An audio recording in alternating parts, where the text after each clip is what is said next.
ঠিক ভোর 5টায় অ্যালার্ম বাজার সাথে সাথে মনোরমা বিছানা ছেড়ে উঠে পড়ল।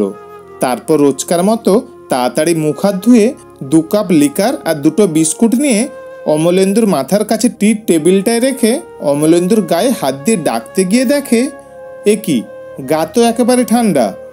মনোরমা প্রথমে একটু হতভম্ব হয়ে গেল, তারপর খুব জোরে জোরে অমলেন্দুকে গায়ে ধাক্কা দিয়ে ডাকতে লাগলো আর মুখে এক নাগাড়ে বলতে লাগলো, ওগো ওঠো ওঠো, চা বিস্কুট খেয়ে প্রেসারের ওষুধটা খেতে হবে তো, এই যে ওঠো না ওঠো। বাড়ি ভর্তি লোক। ডাক্তার বলে গেছে প্রায় 3 ঘন্টা আগেই ঘুমের মধ্যে সব শেষ হয়ে গেছে। সবাই মনোরমাকে ঘিরে কত কি বলে যাচ্ছে। ওদিকে অমলেন্দুকে নিয়ে যাওয়ার তোড়জোড় চলছে, আর মনোরমার মন চলে গেছে সেই অতীতে। পাড়ার এক বিয়ে বাড়িতে মনোরমাকে দেখে তার বড়লোক শ্বশুর তার বকে যাওয়া একমাত্র ডাক্তার ছেলের জন্য তাকে পছন্দ করেছিল।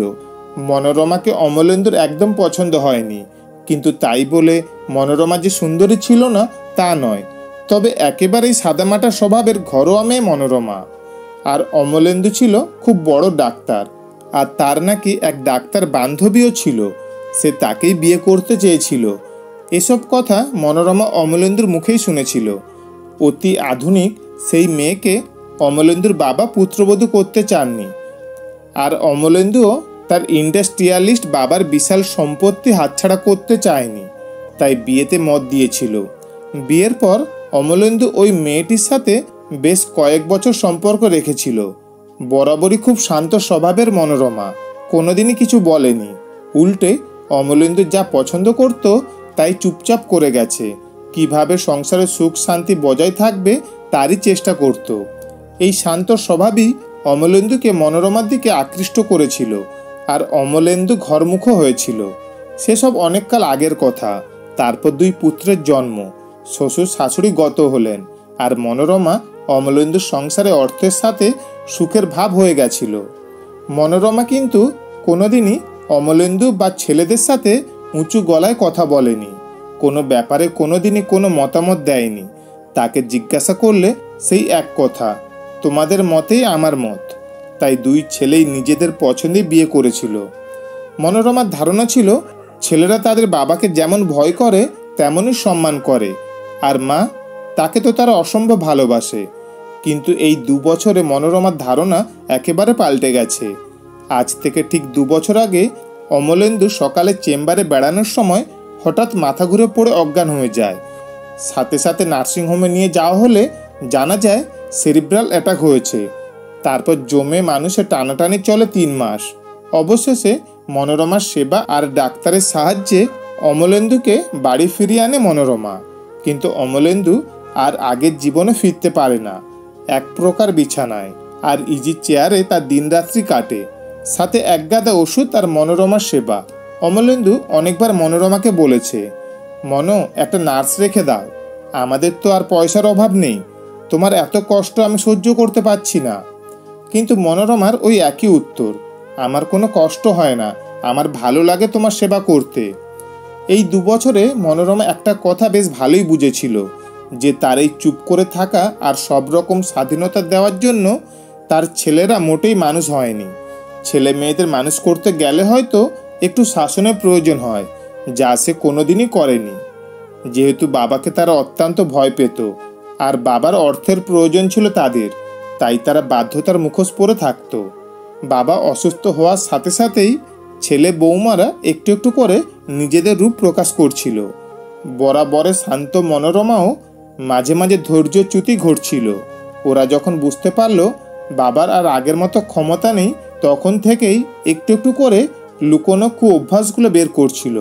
প্রথম তো মনোরমা অমলেন্দুর কাছে লুকিয়ে যেত তার অপমানের কথা।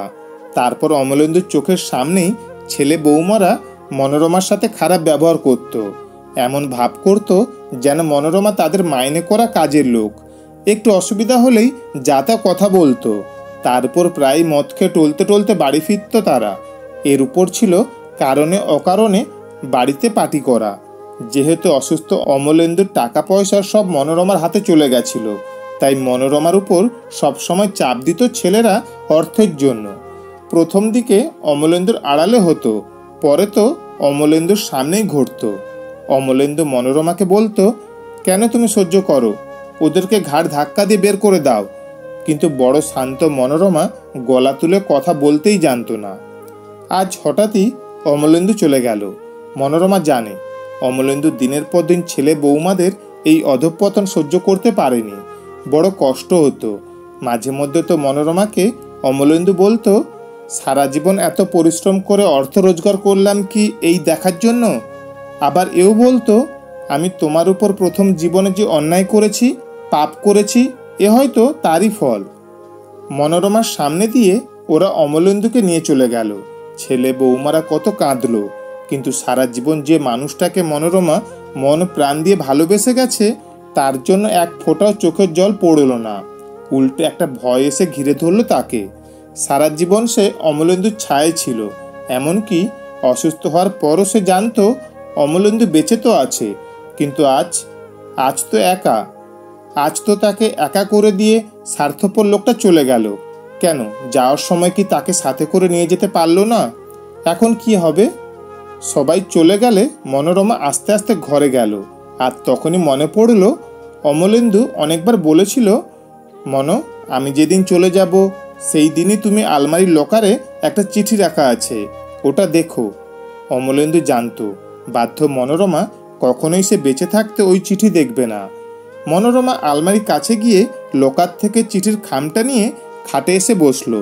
চিঠিটা খুলে পড়ে মনোরমা হাউ হাউ করে কেঁদে উঠল। মনোরমার স্বামী আজ 15 দিন হলো মারা গেছে। যে দু একজন আত্মীয় ছিল তারা গতকালই চলে গেছে।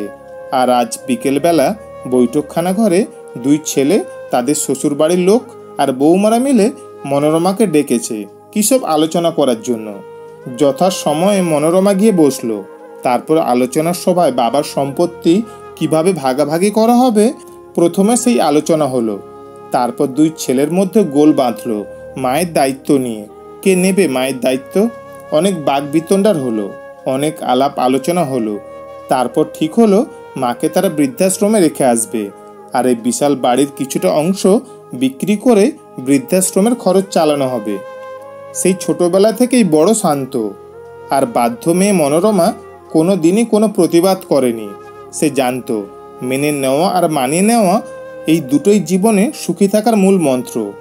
এতক্ষণ মনোরমা সব চুপ করে শুনছিল।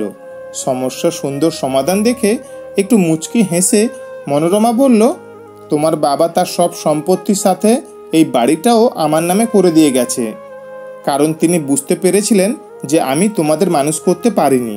তাই আমার যাতে কোনো অসুবিধা না হয় সে ব্যবস্থা ও সব তিনি এই চিঠিতে লিখে গেছেন। এখন তোমরা যদি আমার মতে চলো তো ভালো, না হলে আগামী 1 মাসের মধ্যে আমার বাড়িটা ছেড়ে দাও। সেই দিন সন্ধেবেলায় চোখ ভর্তি জল নিয়ে স্বামীর ছবিতে মালা দিতে দিতে মনোরমা নিজের মনে মনে বিড়বিড় করে বলল, সেই ছোটবেলা থেকেই পরাধীন এই মানুষটাকে আজ তুমি স্বাধীন করে দিলে। এই স্বাধীনতা কি আমি চেয়েছিলাম? শুনছিলেন আজকের গল্প স্বাধীনতার স্বাদ, কলমে মল্লিকা চাকি। গল্পটি ভালো লাগলে অবশ্যই শেয়ার করবেন। ধন্যবাদ।